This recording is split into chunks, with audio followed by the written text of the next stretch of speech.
네, 안녕하세요. 황현의 부동산 경제학 이호중입니다. 네, 이제 좀 시끌시끌합니다. 이제 취득세 법안, 임대차 3법, 굉장히 빠른 속도로 통과가 됐는데, 다 좋고 저희가 이제 대처를 어떻게 하느냐가 부동산 투자의 성패를 가르는 어떤 중요한 이제 기준이 되지 않을까 싶습니다. 이제 대비하는 법을 좀 배우시는 시간이 될 것 같고요.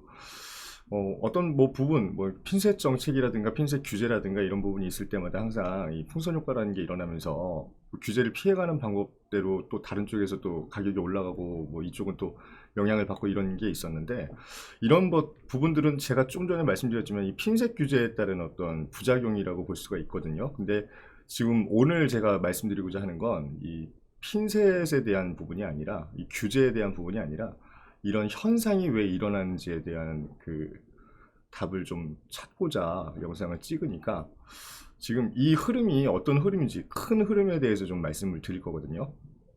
이렇게 정부가 이제 시장 안정화를 위해서 부동산에 대한 규제를 하겠다라고 하면 이제 꼭 따라붙는 게 세금적인 문제가 따라붙습니다. 이게 시장을 안정시키는 방법인지 아니면 증세를 하려고 하는 목적인지, 정부가 원하는 게 대체 뭔가, 왜 이렇게밖에 할 수 없는지 지난 시간에 이제 말씀드리겠다고 했잖아요. 그 부분을 준비했으니까 여러분들 또 오늘도 좀 길고 루즈한 내용일 수 있는데 좀 잘 들어보셨으면 좋겠습니다. 이런 얘기 좀 심각하게 제가 상담할 때 드렸더니요, 어떤 분이 그러시더라고요. 아, 이런 걸 왜 유튜브에서 안 찍냐? 혹시 문제 생기는 거냐? 그래가지고 저도 이제 좀 말씀 못 드릴 건 없을 것 같습니다. 그래서 좀 정확하게 분석을 좀 해서 말씀을 드리려고, 오늘은 경제학 시간입니다. 황현의 부동산 경제학인데 경제학에 대한 얘기는 안 하고 그냥 부동산 얘기만 하니까 제가 전체적인 흐름 한번 파악해보는 시간 가져보겠습니다. 자, 출발을 하겠습니다. 자, 뉴스를 저희가 안 볼 수가 없죠. 요즘 어떤 뉴스가 나오나. 근데 죄송스럽게도 제가 이 지금 내용을 6월 17일 이후, 그러니까 6.17 대책 바로 직후에 준비를 했다가 건강도 그렇고 여러 가지가 안 좋아서 이제 좀 말씀을 드리는 건데, 좀 시차가 있더라도 양해를 좀 부탁드리겠습니다. 뉴스 보니까 2월 17일 날 이제 큰 발표가 있었죠. 규제책이 나왔었는데, 대표적인 게 이제 담보대출을 받아서 추가로 어떤 갭 투자를 금지하는 법안이 나왔었고, 또 쇼킹하다라고까지 표현을 하는 게, 강남을 이제 절반으로 뚝 잘랐어요. 강남을 절반으로 뚝 잘라서 절반을 이제 토지거래 허가구역으로 지정한 내용도 있었죠. 6.17 대책 중에 굉장히 좀 큰 충격파가 있었습니다. 자, 토지거래 허가구역에서 전세가 풍기 현상이 있다는 뉴스, 이거 굉장히 오래전 뉴스입니다. 6월 23일 날 뉴스고요. 잠실 엘스, 그러니까 잠실동도 들어갔죠. 아파트 단지가 6억 6천이었던 전세가가 열흘 지나니까 9억에 거래가 됐더라. 그래서 이때 당시에는 이제 지난해 7월 이후 51주째 연속으로 전세가가 상승을 했는데, 열흘 만에 거의 폭등하다시피 전세가가 올랐다는 내용 우선 나왔습니다. 재건축 아파트 2년 실거주 하지 않으면, 조합 설립되기 이전에 실거주 하지 않으면 입주권 안 주겠다는 얘기 나와서 이제 그 얘기도 나왔던 상황이었고요. 다음 뉴스 한번 보겠습니다. 또 별다를 바 없는 내용인데 7월 20일입니다. 엊그저께 뉴스거든요. 전셋집을 사수해라. 을과 을의 전쟁이 지금 벌어지고 있다. 우픈 현실이라고 할 정도로 지금 좀 심각한 상황이 벌어지고 있는데요. 이제 목숨을 걸고 전셋집을 구해야 된다. 왜냐하면 집 가격은 비싸니까 전세를 사는 건데, 전세 시장이 매물 자체가 씨가 마르는 상황이 오다 보니까 이제 초읽기에 들어간 거예요. 사람들이 임대차 3법 시행하기 전에 전세값은 막 올랐고, 나는 여기 살아야 되는 목적이 명확하니까 집 살 돈이 없어서 전세를 살고 있는데, 그 전세가 없으니까 이제 목숨 걸고 이제 달려들고 있다라는 내용입니다. 이게 웃을 수가 없어요. 뉴스테이라고 이제 임대주택이죠. 기업형 임대 아파트도 대기자가 100명이 넘었다. 임대차 3법이 오늘 통과됐습니다. 오늘 지금 7월 30일이고 오후 4시 지금 반이 넘어갔는데 오늘 통과가 됐다고 좀 전에 뉴스를 봤고요. 그 임대차 3법 발의한다라고 얘기가 나왔을 때 이 정도 지금 충격파인데, 앞으로는 더 심해지지 않을까 좀 우려가 좀 깊어집니다. 자, 좋다고 제가 이제 우리가 대응해야 된다라고 말씀을 드렸잖아요. 근데 대응이라는 거는 핀셋 규제에 대한 그때그때마다 맞춤형 대응이 있으면 되는 건데, 이런 흐름을 만드는 이유가 뭔지, 정부가 왜 이렇게밖에 할 수 없는지 제가 그 내용을 다루겠다고 했습니다. 궁금합니다. 저도. 그렇다면 왜 이런 상황이 벌어진 걸까요? 왜 이런 상황을 유도하고 왜 자꾸 이런 쪽으로 흐름을 끌고 가고 있는지, 이 측면에서 보자면 우리가 전체적인 시장 상황 그리고 정부 정책의 어떤 의미 이런 거를 파악해 봐야 된다고 누차 말씀드리는데, 그 부분을 한번 알아보겠습니다. 굉장히 심플한 내용인데 이거 표 보시면 머릿속이 혼란스러우실 거예요. 이게 무슨 표야? 이게 뭐야? 막 이렇게 하시는데, 경제학이라는 걸 굉장히 단순하게 표현한 이 표라고 보시면 됩니다. 이런 내용을 저랑 대면 상담을 한 번이라도 해보셨던 분들은 다 들어보셨을 거예요. 근데 대면 상담 하시는 분을 제가 체력이 딸리기 때문에, 그리고 그분들도 많이 못 오시기 때문에 뭐 하루에 많아야 6, 7분, 뭐 많이 진짜로 찾아오면 뭐 8, 9분, 10분까지 대면 상담을 하셔서 저한테 뭐 고맙다고 하고는 가시는데, 이 내용을 모르면 우리가 부동산을 할 수가 없다라고 일차적으로 생각하시면 됩니다. 자, 그냥 심플한 얘기입니다. 정부는 세금이 필요합니다. 예, 세금을 걷어야지 먹고 살 수가 있고요. 1차적으로. 내년 예산을 짤 때도 세금을 기반으로 짭니다. 예, 뭐 한 해 예산이 500조 가까이가 되는데 거의 대부분을 이제 세금으로 운영을 하고, 그다음에 뭐 국영기업이라든가 우리가 다른 나라에서 빌려줬던 국채를 다시 되돌려받는 돈이라든가 뭐 어떤 이자를 뭐 받는다든가 이런 사업을 통해서 또 충당되는 부분 가지고 내년 예산을 짭니다.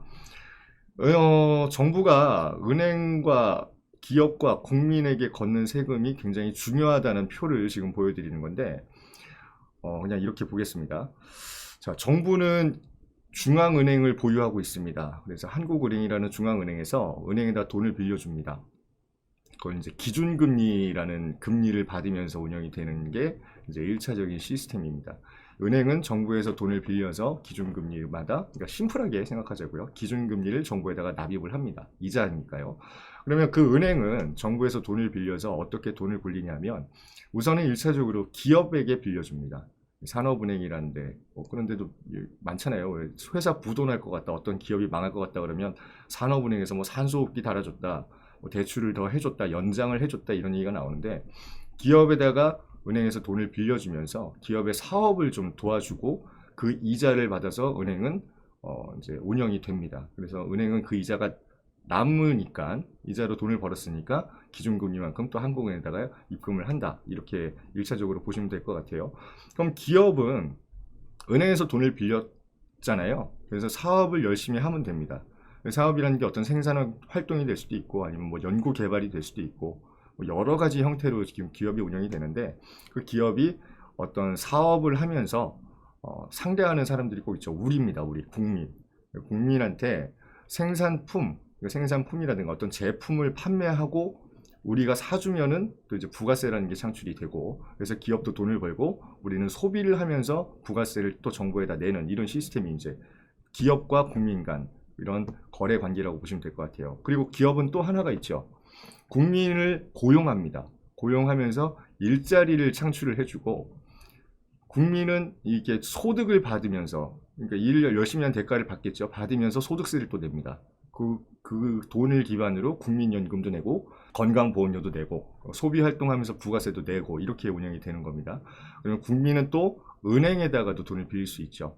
뭐 신용대출도 있을 거고 어떤 담보대출도 있을 겁니다. 그래서 은행에서 돈을 빌리면서 은행에다 또 이자를 납부하고, 그 빌린 돈으로 기업이 만들어낸 생산품을 사고, 그래서 또 부가세를 내고, 이게 정상적인 이제 자금 흐름이라고 보시면 될 것 같아요. 그러면 이렇게 돈이 왔다 갔다 하면 세금이라는 게 항상 붙잖아요. 그러니까 은행에서 돈을 벌면 이자를 내는 거고, 기업에서 돈을 벌면 법인세, 뭐 부가세 이런 걸 다 내는 거고, 국민도 국민끼리 거래를 하면 당연히 뭐 취득세, 양도세 이런 것들을 내는데, 이런 구조가 정부의 그 주 수입원이다라는 내용 간단하게 보여드렸습니다. 근데 이제 여기서부터 중요합니다. 잘 주목해서 보세요.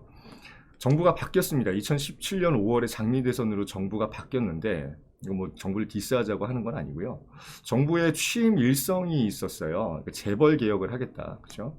시장에 개입을 해서 노동자의 인권을 이제 신장시키고, 노동자의 최저임금을 인상시키면서 기업에 좀 부담을 주고, 기업에서는 이제 노동자를 위한 어떤 정책을 펴라, 뭐 워라밸을 중요하게 생각하는 기업 문화를 만들어라 하면서, 그 와중에 이제 재벌 개혁을 하겠다라는 얘기가 이제 나왔었죠. 그러니까 기업은 이제 총수들이 있잖아요. 기업 총수들이라고 우리가 다 알고 있는 뭐 삼성그룹 총수라든가 뭐 현대그룹 총수라든가 이런 총수들을 개혁을 하겠다고 하니까 좀 위축이 됩니다. 아무래도 이 정부 최꼭대기 최상단에서 그냥 모토로 내걸었던 게 이 재벌 개혁, 그다음에 기업의 어떤 뭐 노동자의 인권 신장 이런 거를 얘기하다 보니까 기업이 좀 위축이 됐겠죠. 그렇지 않아도 좀 이렇게 뭐 시장상이 안 좋다고 하면 타격이 좀 더 클 수밖에 없고, 그래서 기업이 좀 위축이 돼서 그나마 좀 열심히 그래도 버티고 있었는데 코로나가 온 겁니다. 이 코로나19라는 게 거의 뭐 여행업계는 파산으로 다 몰고 갔고요. 지금 대한항공이라는 굉장히 큰 회사도 자산을 매각해가지고 이 어떤 회사채를 이제 뭐 메꿔야 되는 이런 상황이 지금 온 겁니다. 뿐만이 아니라 뭐 나머지 업종의 현황도 이렇게 좋지가 않죠. 지금 외식업 같은 경우 자영업자들은 다 지금 월세 걱정을 하고 계시고, 뭐 착한 임대인들이 많이 지금 등장을 하셔서 이 자영업자들의 좀 고통을 좀 분담해 주시는 건 너무 감사한데, 그럼에도 불구하고 이 질병이 장기화되니까 기업 매출도 줄어들고 소비도 줄어들고 일선에 있는 소상공인들한테는 굉장히 큰 타격이 왔다는 얘기입니다. 완전 기업 경기가 죄송합니다, 쑥대밭이 됐다라고 봐도 무방할 것 같아요. 그래서 기업이 우선은 어렵다는 얘기입니다. 어려워서 기업은 이제 매출을 많이 일으켜야 세금도 많이 낼 텐데, 우선은 이제 코로나 때문에도 그렇고 이제 기업 경기가 좀 위축되는 그런 정책의 어떤 반대급부로 좀 위축이 돼 있잖아요. 그런데 그 와중에 또 질병이 이렇게 창궐을 하니까 생산도 그렇고 소비도 멈추다 보니까 기업이 어려워지겠죠. 그래서 세금을 좀 적게 낼 수밖에 없는 구조가 됐다. 뭐 파산 안 한 게 어디냐 이런 얘기가 나옵니다. 그래서 보니까 이 표를 보시면 이제 은행에서 기업 간의 거래도 좀 X 표시가 돼 있잖아요. 그리고 기업하고 국민도 X 표시가 돼 있는데, 무슨 얘기냐면 기업은 고용을 줄여야 돼요. 왜냐하면 그 몸집을 가볍게 만들어야 내가 최소한의 어떤 피해를 이제 입을 수 있으니까 그 기업의 규모를 줄이는 겁니다. 계열사들을 다 계열 분리해서 매각을 하든가, 아니면 어떤 뭐 고용이 예정돼 있던 일자리를 다 이제 취소하고 미루던가 막 이런 식으로 해서 이제 일자리가 감소하고 기업도 계열 분리를 하면서 이제 매각을 하고 하니까 이제 기업이 규모가 줄어들겠죠. 그러니까 국민은 이제 소득이 줄어들겠죠. 왜냐하면 일자리가 없어지고 이쯤 되면 이제 나온 얘기가 이제 뭐라 그러죠? 구조조정이라는 얘기가 나오잖아요. 이제 그런 부분이 있다 보면 내 다니던 일자리까지 잃어버리는 현상이 발생하기 때문에 경기가 안 좋아질 때는 항상 이런 반대급부가 이제 생긴다는 얘기입니다. 그래서 은행 입장에서는 기업한테 돈을 빌려주면서 이자를 받아서 운영이 돼야 정상적인 이자를 내면서 내가 이득을 볼 수가 있는데, 기업이 부실해지니까 이 부실 채권이 만들어질까봐 은행 입장에서도 많은 돈을 빌려줄 수가 없겠죠. 내가 빌려줬던 돈을 회수하려고 하겠죠. 은행이 파산하면 뭐 후폭풍은 뭐 말할 것도 없으니까. 그래서 우선 1차적으로 기업이 생산이 줄어들고 국민도 소비가 줄어들고 해서 기업은 이제 정부에다가 낼 수 있는 세금이 거의 뭐 반토막 수준으로 떨어졌다는 얘기입니다. 자, 앞서 말씀드렸지만 은행 사정도 다르진 않습니다. 자, 우선 기업에다가 대출을 해주기 힘들다 그랬어요. 부실해졌으니까, 그리고 기업 경기가 안 좋으니까 뭐 내가 어떤 돈을 빌려줬을 때 책임지고 받아낼 수 있을 만한 어떤 배짱이 없는 겁니다. 그래서 돈을 못 빌려주니까 이자가 줄어들겠죠. 받는 돈이 줄어든다는 얘기입니다. 그리고 그 와중에 국민들한테 담보대출을 빌려줘서 또 이자를 받는 게 은행의 또 어떤 수익 구조 중에 큰 부분을 차지하고 있는데, 대출 규제가 들어왔어요. 9억 이상 되는 집은 이제 대출을 뭐 9억 한도 이상 되는 금액에 대해서는 뭐 20%, 10% 이거밖에 안 해주겠다는 얘기고, 15억 이상 되는 고가주택이라고 하잖아요. 고가주택에 대한 대출은 전면 금지를 시켰습니다. 그러니까 은행에서 담보대출이 개인한테 빌려줄 수 있는 제일 큰 대출인데, 이 대출기를 다 막은 겁니다. 정책에서. 뭐 부동산 가격이 올라가니까 이제 이런 독약, 아주 그냥 극악의 정책을 썼죠. 12, 16 대책인 걸로 제가 기억을 하는데, 어쨌든 은행에서는 이제 대출을 해서 돈 버는 기업인데 대출을 못 해주니까 이제 수익이 줄어들겠죠. 그러니까 돈은 한국은행에서 막 찍어낸다고 해도 우리가 돈 빌려서 그 돈을 갖다 빌려줄 데가 없으니까 이제 우왕좌왕하죠. 은행도 이거 어떻게 해야 되냐 이런 상황이라고 보시면 됩니다. 그래서 알고 보면 굉장히 심플합니다. 제가 이 표를 좀 최대한 좀 알기 쉽게끔 만들어 드린다고 했는데 보시는 분 입장에서는 좀 너무 허접하게 만들어서 좀 죄송스럽다는 말씀 드리는 거고요.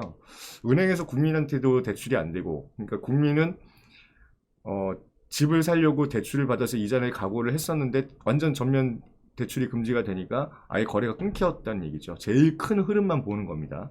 그러다 보니까 낼 수 있는 은행에서 이자가 이제 줄어들겠죠. 한국은행에 내야 되는 이자, 돈놀이를 못하니까. 그리고 기업도 이제 이자가 줄어든다 이렇게 된 상황이에요. 세금이 줄어들면 이제 정부 내년 예산은 어떻게 할 거냐.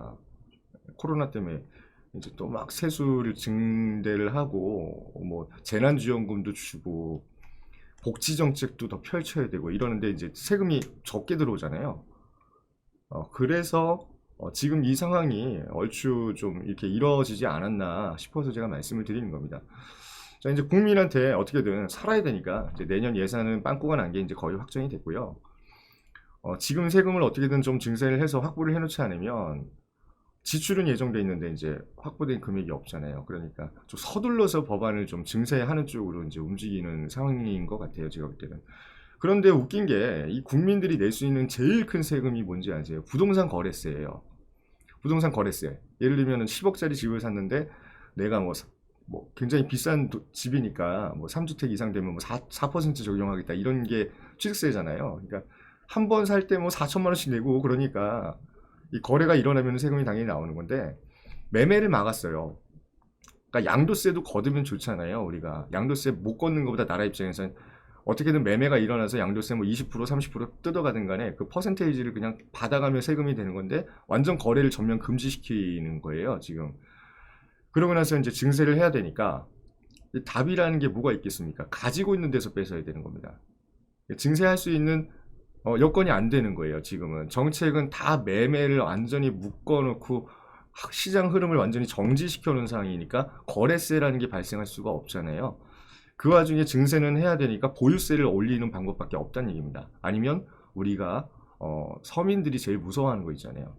나머지 이제 고정적으로 나가는 월세, 월 세금을 월 단위로 나가는 이 고정 세금을 또 올릴 수도 있다는 얘기입니다.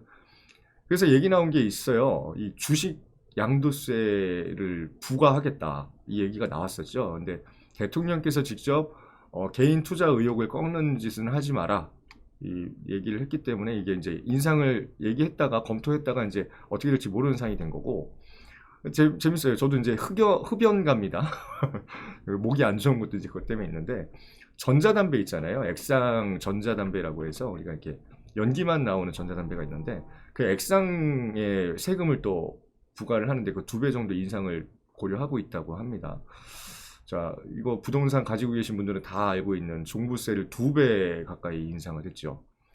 그리고 이제 무슨 얘기인지 모르겠는데 뭐 부가세 인상한다는 얘기도 있고 그 다음에 소득세도 뭐 특별히 뭐 신설을 하겠다라는 얘기도 있고 뭐 이렇게 보시면 됩니다. 가능한 모든 세금을 그러니까 우리가 어떤 거래가 일어나지 않는 상황에서 우리가 부과할 수 있는 세금을 다 올리겠다라고 이제 생각을 하시면 될 것 같아요. 저도 이제 그런 생각이 듭니다. 자, 또 다른 얘기가 있습니다. 또 전기차 충전기에 전기차 요새 많이 타시잖아요. 충전 인프라 구축에 나왔던 민간 사업자들이 충전기 기본 요금 부과 방침에 반발하고 있다. 왜? 그 충전기를 이때까지는 뭐 무상으로 아니면은 뭐 공용 충전기니까 굉장히 저렴한 가격으로 충전할 수 있겠었는데 여기에 들어가는 전기세도 인상한다는 얘기입니다. 최대 3배에서 4배 정도 인상 요인이 뭐 발생했다. 그것 때문에 전기세를 더 걷어야 되겠다 이제 얘기를 하는데 제가 말씀드렸던 거죠. 앞으로 이제 이거 세수를 더 걷기 위해서는 전기세도 오를 거고요. 수도세, 뭐 건강보험료 우리 매달 내잖아요. 국민연금 뭐 이런 것들이 소득세도 이제 더 인상할 수 있는 여지도 있고 우리가 이제 세금이라는 거를 다 한번 심각하게 생각해 보자고요. 세수가 줄어들었으니까 내년에도 우리가 정상적으로 나라가 운영이 되려면 지출은 다 지금 예정이 돼 있잖아요. 지출 예산안을 어떻게 짜는지 이걸 이제 국회에서 지금 진행을 할 텐데 어쨌든 경기가 코로나 이전과 이후에는 완전히 달라진 상황에서 우리가 세금이 모자라다고 하면 세수 확보를 해야 되는 게 맞습니다. 그러면 상상할 수 있는 모든 세금을 다 올릴 수도 있다라고 저희가 마음속으로 좀 다짐을 해봐야 될 것 같습니다. 그래서 보니까 우선 뭐 세금 뭐 거둘 수밖에 없어요. 그러니까 저도 앞서서 정부가 왜 이렇게밖에 할 수 없는지에 대한 말씀을 드리겠다고 했잖아요. 근데 내년 예산을 한번 천천히 들여다보자고요. 이게 지출이 얼마가 더 있어야 되느냐 이거죠.